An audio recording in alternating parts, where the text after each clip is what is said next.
The CBS Radio Mystery Theater presents...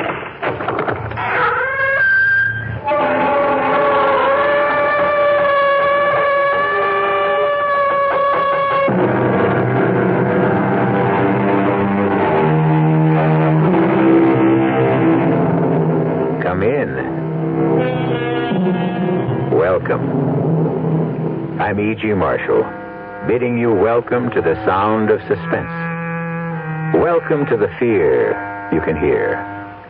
Welcome to the world of mystery. This is a tale of young love. The love of a charming young man for a charming young girl. It is also the story of a mother's love for her child. As you can see, this story is positively dripping with love. But don't be dismayed, because love, like a door, has two sides. And when the other side is hatred, it can drip with venom and gore. You're a liar, Mr. Snowden. Don't you think I know what you are? You're wrong, Mrs. Daniels. I love your daughter. Why? Because I do, that's all. You can't explain something like that. Listen to me, young man. Even her own father couldn't bear to look at Bonnie's face. That's why he left her so much money, because he felt guilty for what he felt for his own poor, homely daughter. Mrs. Daniels, listen to me. You're a liar, and a thief.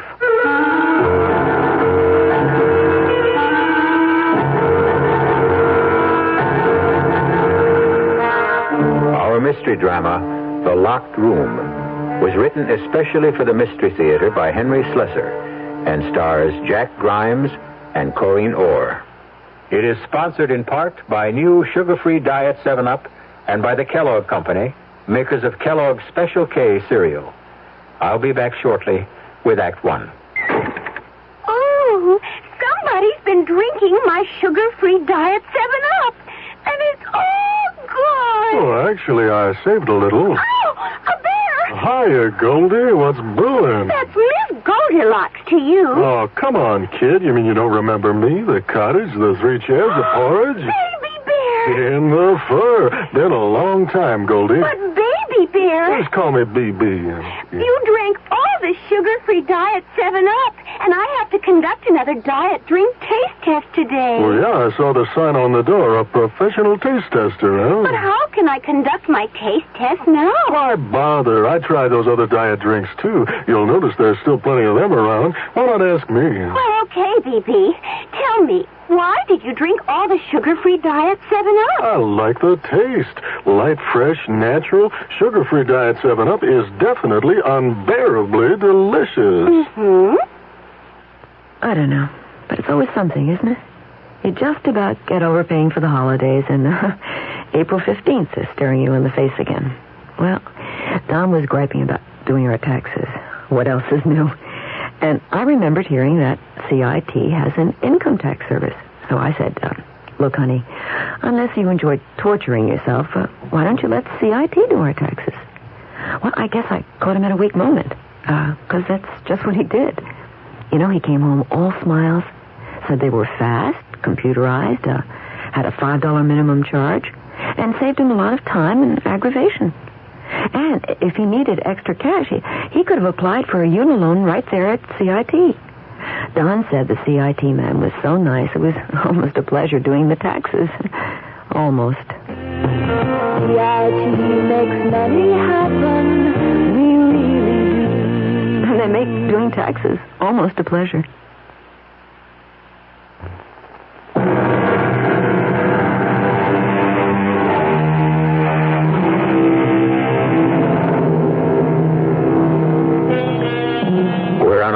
Highway that winds its way into the hilly regions upstate. The hour is late, and the sleek white sports car whose hood ornament faces north is the only vehicle for miles around. Even the sound of its purring engine doesn't seem to disturb the quiet of the countryside. But inside the car, the sound level is something very different. Davy, please, turn that down before I go deaf. Oh, what's the matter? Don't you like music? Yeah, that's why I'm trying to save my hearing. Okay. Yeah, is that any better? Much. Hey, Hey, how much longer is this going to take? You said it was only 30 miles or so to the house, and we must have driven 50. We have not. You're not watching the mileage. Listen, there are so many gadgets on this dashboard, I wouldn't even know where the speedometer is. But you do like the car, don't you? Like it? Hey, Bonnie, do you know what I've been used to driving all my life? Second-hand pickup trucks. That's about all our folks could afford. I hated this car at first when Mother gave it to me. I mean, she must have thought it was what every young girl wanted on her 17th birthday. But the truth is, I was scared stiff of it. Well, why should you be? I don't know. Just was. It always felt like it was running away with me. Ah, but now you're running away with it and me. Oh, don't put it that way. I don't feel we're running away, baby. Oh, of course not, kid. That it was just a figure of speech.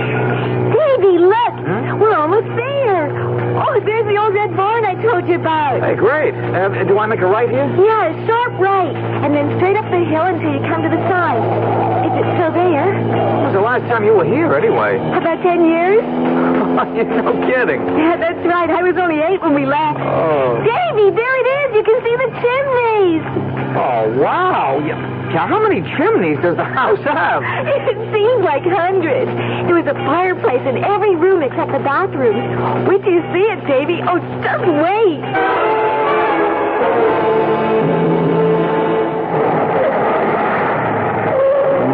Well, there it is.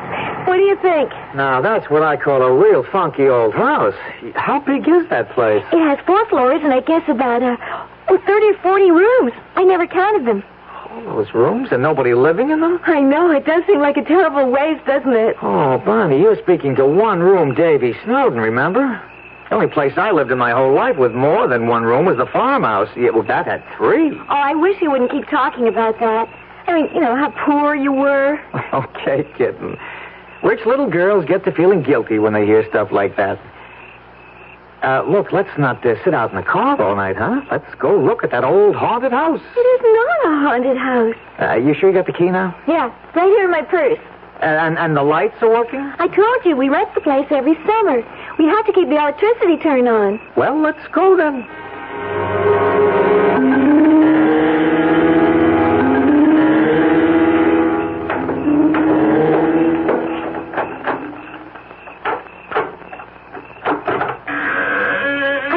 There's a light switch right near the door.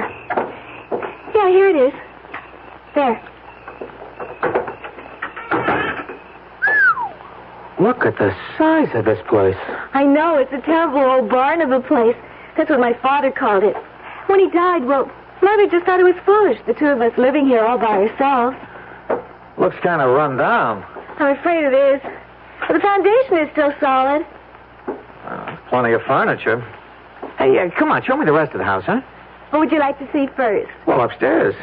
That's where the bedrooms are, right? Yes. Well, that's the first thing we have to do. Decide which bedroom we want. Oh, Davy. Do you love me, Bonnie? Oh, you know I do. Say it. I love you. Say, I love you, Davy. I love you, Davy. Well, in that case, let's pick out the bedroom. How many choices do we have? At least 10. Oh, it might take us all night. Come on.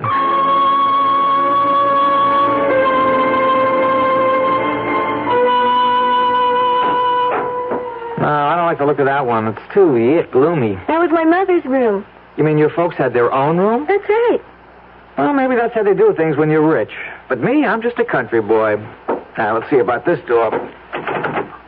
Hey, this one's stuck. No, it's locked. It's always been locked. Well, what for? I don't know. Well, what's behind it? Another bedroom? Honestly, I don't have the faintest idea.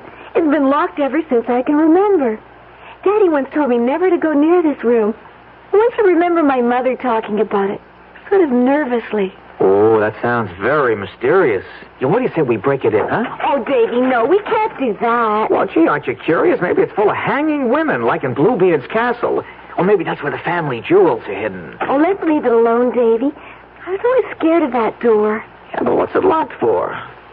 Seems to me when a door is locked, that means there's something pretty interesting behind it. Stands to reason, right? Well, I'm sure it's just some old storeroom or something. Bonnie, listen, there could be something valuable in there, something worth money. And since the house is yours, I mean, this is your house, isn't it? Your father left it to you, didn't he? Yes. Well, if there's anything valuable in there, it belongs to you. Oh, Davy, all those promises not to talk about money. I'm not talking about your mother's money. I'm talking about what's yours, rightfully yours. But the house isn't really mine. Not yet. Not until I'm 21, and that's almost 4 years from now. Now, don't be technical. Oh, Davy. Okay, if that's how you feel about it. We got plenty of time anyway. Davy, remember what you said about the fire? It's getting late, Bonnie. Don't you think we should be in bed? Couldn't we have a fire first, please? Sure, anything you say. We want this night to be perfect, don't we?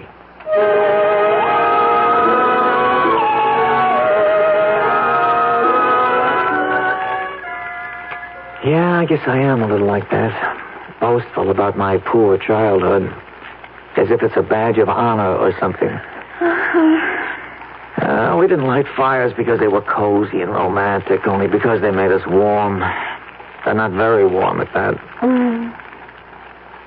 Locked rooms. Yeah, that's really something, a locked room. The only room in our place that had a lock on it was the outhouse, and even that didn't work. Hey, you asleep? Hey, kitten, wake up. It's time to go to bed. Come on, Bonnie, wake up. Hey, what's that? For Pete's sake, there's a car outside. Hey, Bonnie, wake up. There's somebody coming up. What? We got company. Oh, no. Well, who is it? Oh, Davy, it can't be. Yes. There's her car outside. You can see it through the window. You mean it's a neighbor or something? No, it's my mother. Oh, wow. Oh, I have to let her in. She knows I'm here. She saw my car outside. Well, I'm surprised you two aren't in bed already. That was the general idea, wasn't it? Mother, please, let me explain. I suppose you're David Snowden. Yes, I am, Mrs. Daniels. I see we had no trouble recognizing each other. Bonnie, fix your clothes. They're a mess. I was just lying on the rug in front of the fireplace. Yes, I've heard all about you, Mr. Snowden. Thank goodness I had the sense to think of this place when Bonnie didn't show up at home. You have it all wrong, Mother. Davy, tell her. Mrs. Daniels. Never mind. I understand everything. I was afraid something like this might happen as soon as Bonnie started mentioning you in her letters from school. Bonnie, get your things. We're going home. Mrs. Daniels, listen to me. Sorry to break up your party, young man. We're married, Mrs. Daniels. What did you say? Bonnie and I were married this afternoon. I've got the license right here. It's true, Mother. We were married in Elkton. That can't be. You're underage. Not in Elkton, Mother. 18 is old enough. Davy and I are married, so you can't tell us what to do. For the love of heaven. I think I have to sit down. Oh, well, here, Mrs. Daniels. I'll just get the sheet off this chair Mother, here. please try to understand. I understand, Bonnie. I went through a dozen Davies when I was your age. Oh, Bonnie. Oh, my poor Bonnie. Well, you don't have to feel sorry for her, Mrs. Daniels. Don't I? No, because I love her. I suppose you have no money. Mother! Be quiet. No, Mrs. Daniels. My family were farm people. My father's dead, my mother's alive, but I don't even know where. But you don't have to worry about that, Mrs. Daniels. I didn't marry your daughter because of money. Didn't you? No, I didn't. Bonnie and I talked about it. I almost didn't marry her because of that, because of what people like you would say. You're a liar, Mr. Snowden. Don't you think I know what you are? You're wrong, Mrs. Daniels. I love your daughter. Why? Because I do, that's all. You can't explain something like Listen to that. me, young man. Even her own father couldn't bear to look at Bonnie's face. That's why he left her so much money, because he felt guilty at what he felt for his own poor, homely daughter. Oh, Mother, don't, please. Mrs. Daniels, listen to me. You're a liar. A liar. And a thief. Stop it. Stop You've got it. a smooth tongue, Mr. Snowden. A handsome face and a smooth tongue. And I'm sure you've convinced my daughter that you're utterly sincere. But it's only her heart you want to steal, not her fortune. I love Bonnie. That's all there is to it. We're married, and there's nothing you can do about it. You're quite wrong. There's everything in the world I can do about it. I intend to have this marriage annulled immediately. You can't do that. You have no idea how much money can do, young man. Bonnie, I'm going home now, and I want you to come with me. No, I Don't won't. make it any worse than it is now. I won't go with you. You see how it is, Mrs. Daniels? Yes. I see how it is.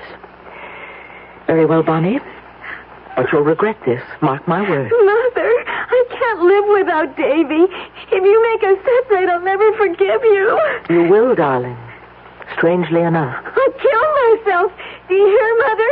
I'll kill myself if you do this. Now, don't talk nonsense. You think your heart will break. But it won't. A heart doesn't break. It withers.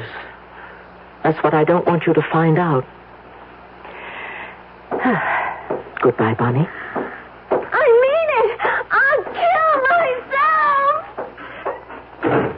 Oh, Davy.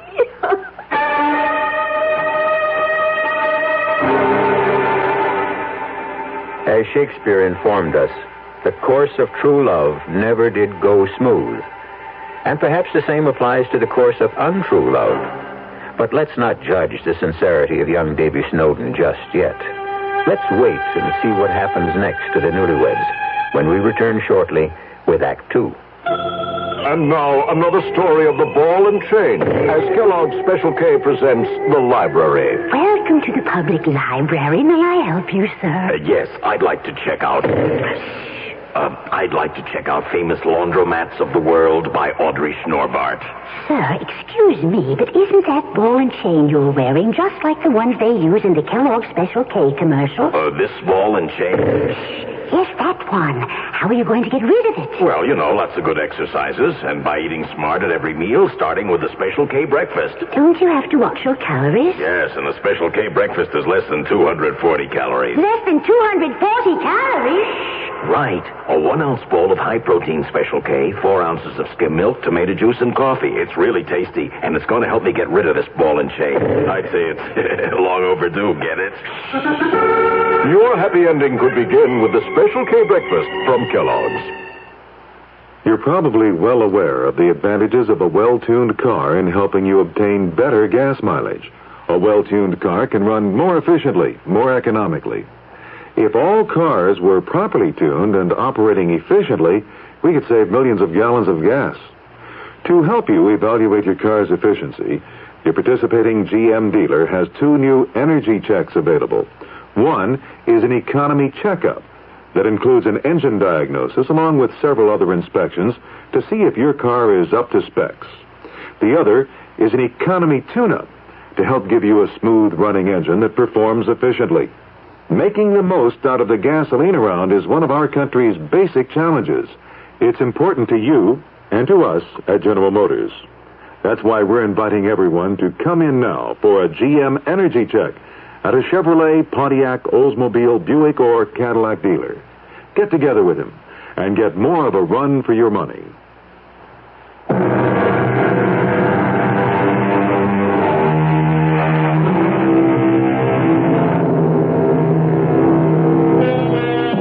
Now let's return to the locked room. The door we're looking at right now isn't the door to the old Daniels mansion upstate. This door is reached by walking up several long flights of stairs before you can read the faded numerals 4G. Are we there, Davy? Yeah, honey, here we are. Hey, you're wounded pretty bad. No, I'm all right. I warned you that I'm not very strong. And I warned you that a 4th-floor walk-up is no fun. We don't have anywhere else to go, Davy. Yeah, I know that, all right. Well, brace yourself. Here's the Snowden residence. I suppose I should carry you over the threshold. Well, come on in. Don't just stare at it. It's, not at all bad, Davy. Really. No, you don't have to say that. Don't say anything except I love you. That's always nice to hear. You know that I love you, Davy. Then close the door and show me. Oh, Davy. Davy, I'm so worried. Yeah, I knew that my room would affect you that way. I don't care about the room. Anywhere is all right if I'm with you. We'll get along. And then I'll have the money my father left me. Yeah, and 3 years, if you survive that long. I'm sure my mother will change her mind about us. I'm sure of it. As soon as she gets to know you. Oh, Bonnie, couldn't you tell? It was hate at first sight. She took one look at me, and it was hate kill. Davy, do you think she can really do what she said? Get our marriage annulled? I don't know. It was a legal marriage. I mean, you didn't need parental consent in that state. But she's so smart about such things. She's run my father's company since he died. She has all these lawyers on her payroll. Stop worrying about it, Bonnie. But what if she could do it? I couldn't stand that, Davy. Stop worrying, I said. You got one thing going for you, kitten, and that makes all the difference in the world. Your mother loves you. She wouldn't hurt you for anything. Davy, tell me the truth. Do you think I'm homely? I think you're beautiful. Oh, I know that isn't true, but I'm not really repulsive, am I? Are you kidding? Come here. Oh, Davy. It's true about my father. I know that. He was so disappointed that I wasn't pretty. He must have needed glasses. Who's that? Nobody even knows I'm here. Hello? Is this Mr. David Snowden? Yeah, that's right. Who's this? My name is Heightened, Mr. Snowden. I'm an attorney, Heightened and Doles. We're on Vanderbilt Street. Yeah, so? One of my clients is Mrs. Harriet Daniels. I'm sure the name is familiar to you. Yes, I've heard of her. I was wondering if we couldn't get together to discuss a certain matter regarding her daughter, Bonnie. You mean my wife, Bonnie? Who is it, Davy? Yes, that's right. I wonder if it would be convenient for you to come to my office sometime this afternoon. Yeah, well, I'm sorry, Mr. Hedinger, but Mrs. Snowden and myself are a little busy at the moment. Well, what about tomorrow, then? Would that be possible? Is it my father's lawyer? Yeah, one of them anyway. I beg your pardon? All right, Mr. Hedinger. I'll come to your office tomorrow. Say about 10 o'clock? That would be just fine. The address is 50 Vanderbilt. We're on the 21st floor. I'll be there. Well, it looks like the fun is starting. Oh, Davy.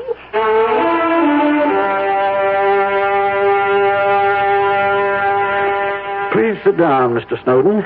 I think you know the situation as well as I do, and you've probably anticipated my first question.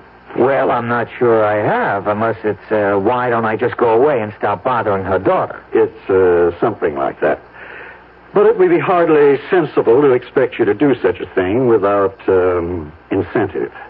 Oh, now, wait a minute. Don't tell me I'm about to get an offer, a money offer. Nobody's talking about a bribe, I assure you. There's a practical reason for such an offer. Annulment proceedings, no matter how certain we are of success, cost money.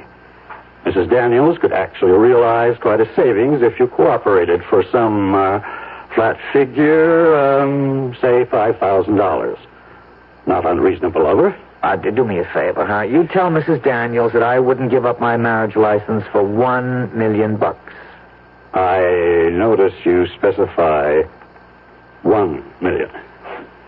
So long, Mr. Hedinger. Please sit down. Huh? That wasn't all I had to tell you. Okay. What else is there? We can sue for annulment on a few other bases. Such as what? Falsification of your marriage certificate, for instance. Falsification? What the heck are you talking about? Your age, for instance. You're not 24, Mr. Snowden.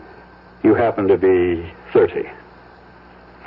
Well, what's so important about that, for Pete's sake? You gave your age as 24. Well, so what? Everybody knocks a few years off their age at some time or other. It's just business. Let's see. Your business is freight forwarding, isn't it? You work in a three-man company at a salary of $145 a week. Surely you didn't think it was necessary to dye your hair or anything like that for the sake of executive advancement.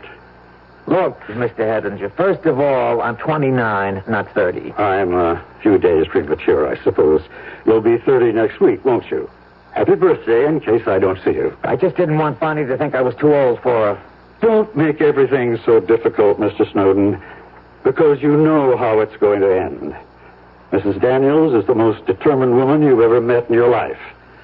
She scares the pants off me, I can tell you. Oh, well, that's your problem. If she has to spend $1 million to get Bonnie out of your clutches, she'll do it.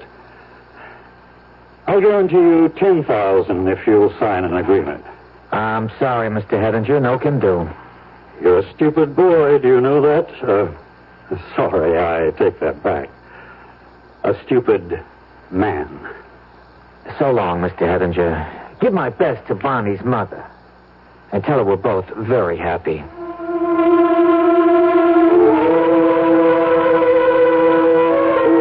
Davy, it's horrible. We don't have a chance. I know we don't. Well, it doesn't look good, that's for sure. You should have told me the truth. You should have told me you were really 27. But I don't know. I just didn't want you to think that I was still an undergraduate at that age. Oh, there's got to be some way out, Davy. There has to be. If you could just talk to her. She won't give me the chance. She's made up her mind that all I want is your lousy money. Well, what if there wasn't any money? What if I signed away the rights to the money my father left me? That would make her believe us, wouldn't it?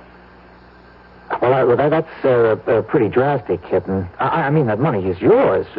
When you come of age, you're entitled to it. But I don't care about money, Davy. Well, you don't now, maybe, but later, I couldn't have you making that kind of sacrifice for me. Bonnie, you probably hate me for it later. Oh, I could never hate you. I love you so much. I think I'll love you after I'm dead.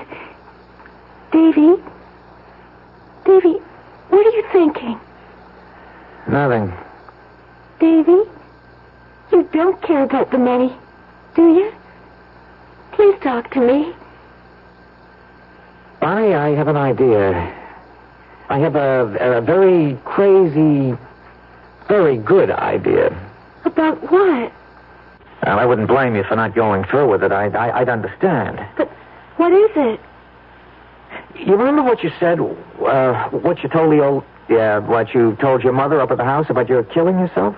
Yeah, I remember. Well, she didn't believe you, of course. What if your mother really thought you were serious about killing yourself? Wouldn't that make her change her mind in a hurry? Well, yeah, I suppose it would, but we could never fool her about such a thing. No. If we were smart, we could. No, she's smarter than both of us put together. I know her, Davy. There's just no fooling her. Wait a minute. Wait. Don't throw it away so fast. Let's talk about it. Let's think for a minute. But it just wouldn't work. Yeah, but if you really did try, Bonnie, only you didn't try too hard, only enough to make it look good. Well, how can I do that? There's a couple of ways. Gas, for instance. We could fix up a phony gas suicide. Bonnie, don't look like that. I'm sorry. All right, forget it. Forget I ever said it. No, go on. It could be something like, sleeping pills. You've got sleeping pills, haven't you? Yeah, I have. What, you wouldn't have to take more than 2? I mean, maybe 3. Now, that won't hurt at all, and we'd make her think you took the whole bottle. Now, don't you see how easy that'd be? Yes, I suppose so. Oh, Davy, hold me, please. Oh, kitten, you could write your mother a letter. You could tell her what you were planning to do, but that I don't know about it, see? You could say you were going to swallow the whole bottle of pills. But you'll actually take just a few. Then when your mother shows up here... I'm so scared, Davy. I promise you nothing will happen except that your mother will know that you meant it, Bonnie. About loving me so much. You do love me, don't you? Yes, Davy. I do.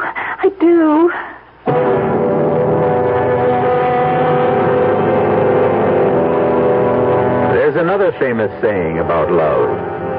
That it conquers all. Presumably that includes time, distance, and mothers-in-law.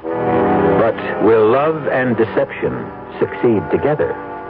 We'll find out shortly when I return with Act 3.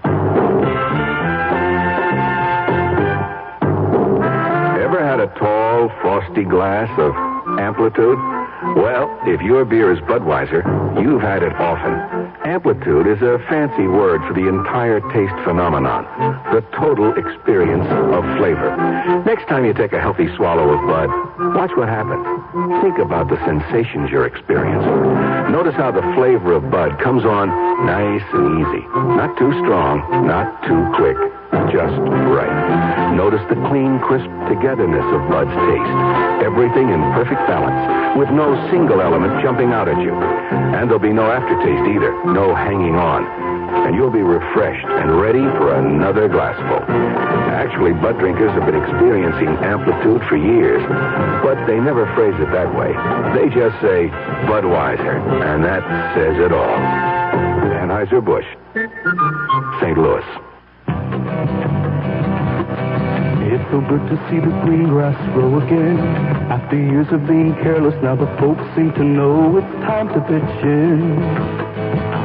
Time to pitch in.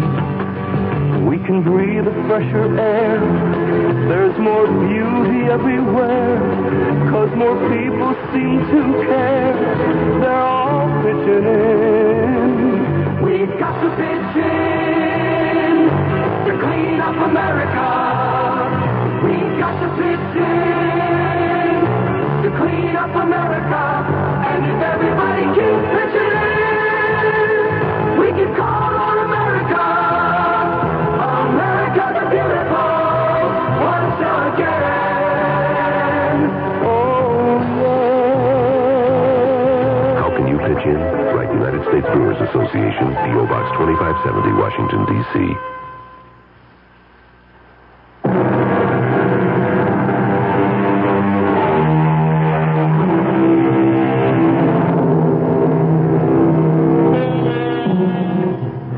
Seem very normal in apartment 4G, the one-room residence of the newlyweds, Bonnie and David Snowden. Music is playing on their transistor radio, a frozen dinner is thawing slowly, and Bonnie and David are hunched over the kitchen table composing a letter. The only thing that makes this domestic scene a bit bizarre is that they are collaborating on a suicide note. Dear Mother, I warned you what I would do if you tried to get our marriage annulled. Tonight, I'm going to take a whole bottle. Davy, do we have to have that music? Okay. I didn't know it was bothering you. I'm nervous enough as it is. Okay, I said. Dear Mother, I warned you what I would do if you tried to get our marriage annulled. Tonight, I'm going to take a whole bottle of sleeping pills. Oh, Davy, it just doesn't sound right. It's not so bad, Bonnie. Look, maybe you better put in something about me not knowing about it. I think that's important, that your mother realizes that I had no idea you were going to try to take your life. Well, maybe you better write it, Davy. I'm just no good at this sort of thing. Yeah, I guess you don't have much experience writing suicide notes. Well, I just can't help feeling it's wrong. Wrong? What? How? Well, you know. No, I don't. The only thing that could be wrong about it is if it didn't work. But, okay, if you've got cold feet, okay, we'll let your mother go through with it. We'll let that lawyer Heidinger get our marriage annulled. Is that what you want? Well, you know it isn't. And have you got a better idea than this? Have you? No. And tell me what you want to do, Bonnie. You name it. Well, just tell me what to write in the letter. Well, the first line is okay. Only after that, I think you should say, Davy doesn't know I'm doing this. I didn't want anyone to know so that nobody would stop me. Wait a minute, not so fast. Right, well, you don't have to put it down exactly the way I said it. Make it sound like yourself, you know. Yeah, I'll try. And, what else? Say something about, I'm doing this because I love Davy, because I can't live without him. Yes. Oh, that'll make her understand. You see, she'll realize that you might try to kill yourself again if she broke us up. And if she loves you, she won't want that to happen, Bonnie. You see? Yes. Hey, come on. You're getting tears all over the letter. Oh, Davy. Go on, Bonnie. Now sign it. That's right. That's just perfect. Now, you got the envelope? Here. Okay, if I get it into the mail now, she'll have it tomorrow morning. Now, she's sure to phone here as soon as she receives it. Baby, she might even call the police. Oh, it doesn't matter who she calls. Police, a doctor, it'll be okay. I mean, you'll really be asleep, Bonnie. You'll take just enough pills to put you into a nice, deep sleep. Understand? Yes. I understand. Now, I'll be right back, sweetheart. I'll just run downstairs and mail this, huh? All right, Davy, but hurry back. I don't want to be alone.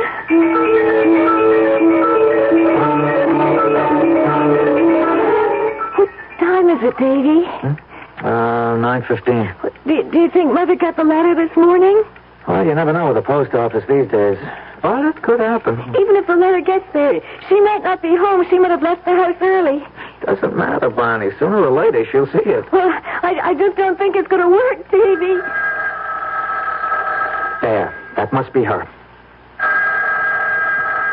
Do you think it is, really? Well, there's no doubt about it. I don't know anybody who'd call me this early in the morning. Well, how about the people at your office? No. I'm away on a 2-week honeymoon, remember? They don't even know I'm in town. Well, Davy, shouldn't you answer it? No, kitten, no. Don't you understand? She's got to get worried enough to do something. And you've got something to do, too. You mean take those pills? That's right, Bonnie. Hey, you see? She stopped calling. She's probably on her way over here right now. Get the pills, Bonnie. Yes, I have them right here. There are only 3 of them. Okay, yeah, get you a glass of water. All right. Davy, you're sure it'll be all right? I'm sure, Bonnie. It takes like a dozen of these things to hurt you. You just take a couple. Yeah, no, you better make it all 3, just to make sure you're fast asleep when your mother gets here. She's only about half an hour away. Well, that's time enough if you take them now. Yeah, all right. You can trust me, Bonnie. You know that. I won't let anything happen to you. Yeah, I know that. I know that, Davy. Okay, now, come on, take the pills, sweetheart. Yes. There. That wasn't so hard, was it? No. Now, all you have to do is go back to bed. Go to bed and sleep. That won't be so hard either. Even without the pills. I slept so badly last night. Yeah, I know. Davy, Yes, kitten? please kiss me. Kiss me. Good night.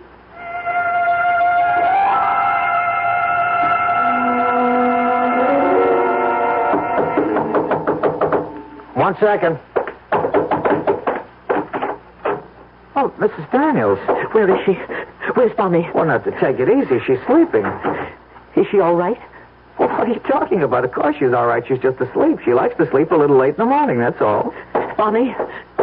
Bonnie? Hey, now, what do you think you're doing, Mrs. Daniels? Let her sleep, would you? She's had a bad night. Look at her color. Look at her. Can't you see this isn't normal? Well, she's always a little pale. So what? Bonnie, can you hear me? It's Mother. Oh, dear God. Hey, what's the matter with you?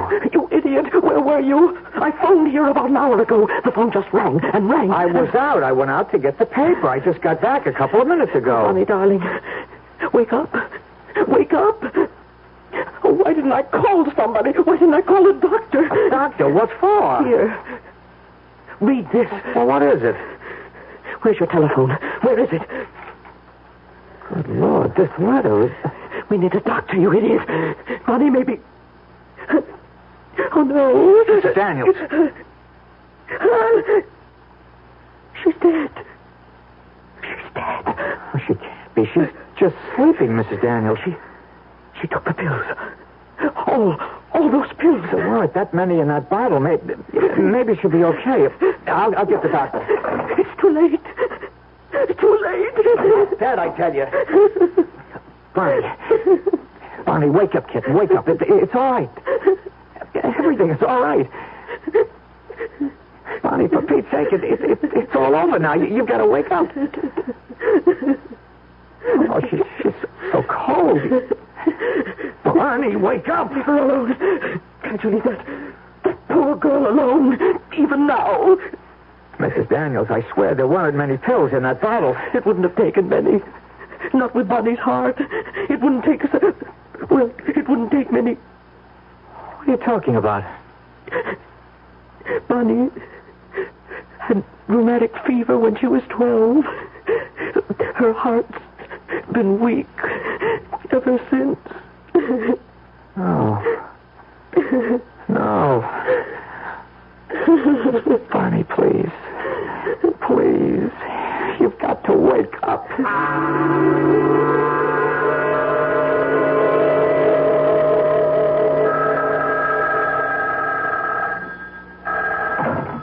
Hello? Mr. Snowden? Yes. Walter Heidinger. You, remember me, I trust. Yes, I remember you. Sorry to disturb you. I realize that you're still in, mourning, of course. What do you want? I was wondering if you might be able to attend a meeting at our offices at, 10:30 tomorrow.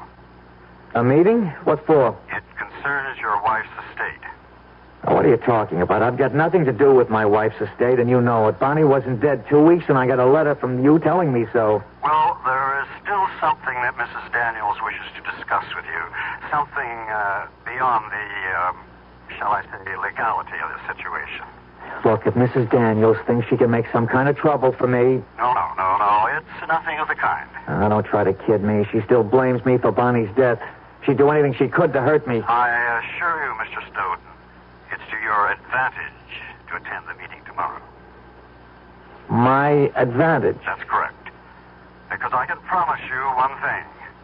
Mrs. Daniels wants to do the right thing.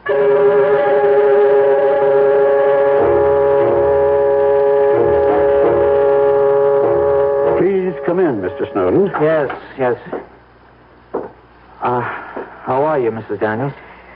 I'm as well as I can be, thank you. Yes, of course. Don't look stricken, young man.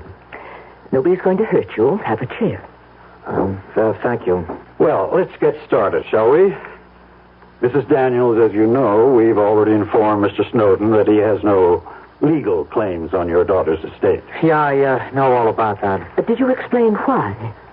You see, Bonnie's inheritance from my late husband wasn't due until she reached the age of 21. Since her death, it automatically reverts to me. I didn't expect anything, Mrs. Daniels. Very kind of you, I'm sure. However, Mr. Snowden, the fact that you did marry Bonnie imposes a certain kind of obligation on me. Some kind of gesture regarding your welfare. I don't understand. Mr. Snowden, you seemed most impressed by that old house we own upstate. You recall the one I mean? Yes, of course. It was once valued at a great deal of money. And it's yours. What was that? I'm deeding you the property. It would have been Bonnie's in a few more years. I have no further use for it.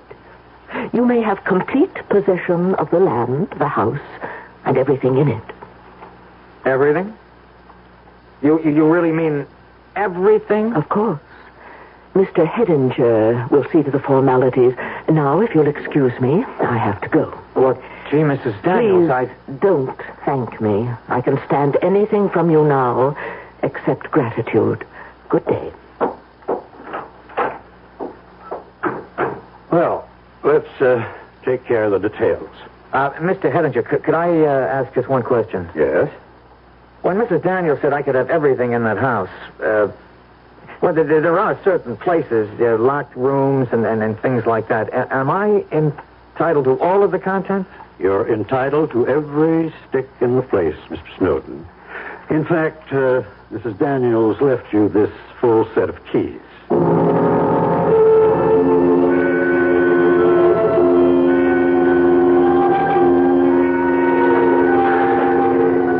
Oh, look at it. Look at it. It's all mine. The whole house. Mine. God knows how much it's worth. Yeah, sure, it's run down, but the furniture alone. Now, where's that light switch? Yeah, here it is. Yeah, what did Bonnie call it? A terrible old barn. Yeah, but it's all mine, sweetheart. It's Davy's barn now. Maybe it's not $1,000,000, but it's something. Now, where are the rest of those keys?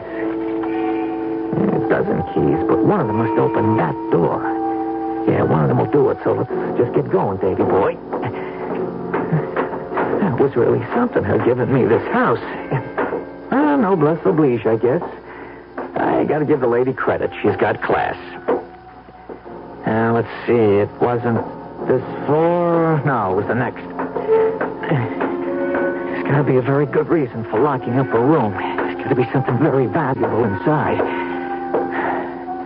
Yeah, that's the door. That's the one. Okay, now to find the key. No, not that one. This is, it's obviously too small. How about this one? No, that didn't do it. This one's too big. No, not yet. I hope it's here. The lawyer said they were all here. I'll try this one. Well, it slipped in all right, but will it turn? Wait a minute, it's stuck, but I think it's going to do it. I think it's going to work. That did it. The lock's open. All I got to do is open the door.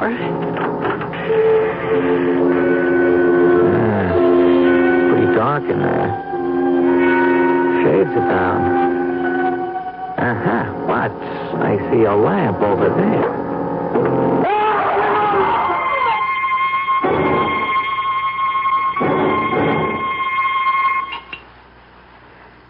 Some more sherry, Walter? No, thank you, Mrs. Daniels. Stop looking so grim, Walter.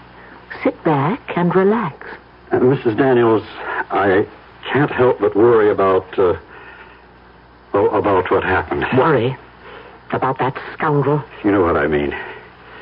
When that police lieutenant questioned me about Snowden's death, well, I didn't actually lie to him, but I didn't tell him the whole truth either. You were completely honest, Walter. I'm sure you were. No, I wasn't. You see, I'm absolutely sure you knew what you were doing when you deeded that house to him. Of course I knew what I was doing. I was being generous. But you knew what would happen, didn't you? Yes, Walter, I knew. I knew there was no treasure behind that door. Only the rotten floorboards that made us shut up the room 15 years ago. I used to argue with my husband about it. I used to say that we should have the floor repaired before someone fell through to the basement. But he was a strangely miserly man sometimes. Not nearly as generous as I am. Now drink your sherry, Walter.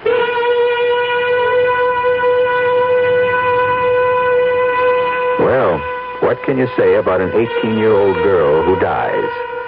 Or her 30-year-old lover, for that matter? Regretfully, this love story has ended with both the lovers gone, which ought to make it twice as popular as the movie. I'll be back shortly. Who knows how to help you solve your shopping problems? The Better Business Bureau knows. Wednesday, 10 o'clock. I'm back at the office working on the case when my secretary brings me the mail. Thanks, kid. The usual stuff. Then I see it. It's addressed to me, resident. Inside, a fake rabbit's foot. The pitch, a $2 donation or send back the rabbit's foot. My problem, what to do about it. I'll help you with good advice from the Better Business Bureau. Oh, yeah? Spill it.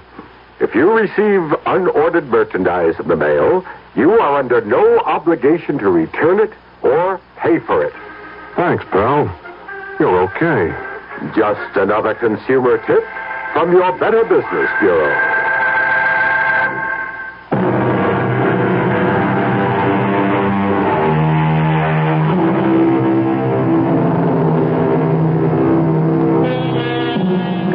Snowden isn't the last victim you'll hear about on our Radio Mystery Theater. We intend to bring you the final dying screams of many, many more. That's a specialty of radio, of course, which explains why we give all our actors scream tests. Our cast included Carmen Matthews, Corinne Orr, Jack Grimes, and Sidney Smith. The entire production was under the direction of Hyman Brown. And now, a preview of our next tale. I know I'm no sort of expert, but can't you talk about your work with me? There's a reason for it, Lisa. There's a reason. Well, what? I told you, my nightmares, they're all visions in black and gray and slashes of red. Well, then if you won't talk about your paintings, why not tell me about your nightmares? You wouldn't enjoy hearing about them. Or rather, about it. It? I have only one nightmare. Just one. I have it virtually every night. Sometimes it follows me into the daylight. I can close my eyes, and there it is. For years, I've tried to destroy it by painting it. Not its details, just its colors. But the therapy hasn't worked. Radio Mystery Theater was sponsored in part by Anheuser-Busch Incorporated, brewers of Budweiser. This is E.G. Marshall inviting you to return to our Mystery Theater for another adventure in the macabre. Until next time, pleasant dreams.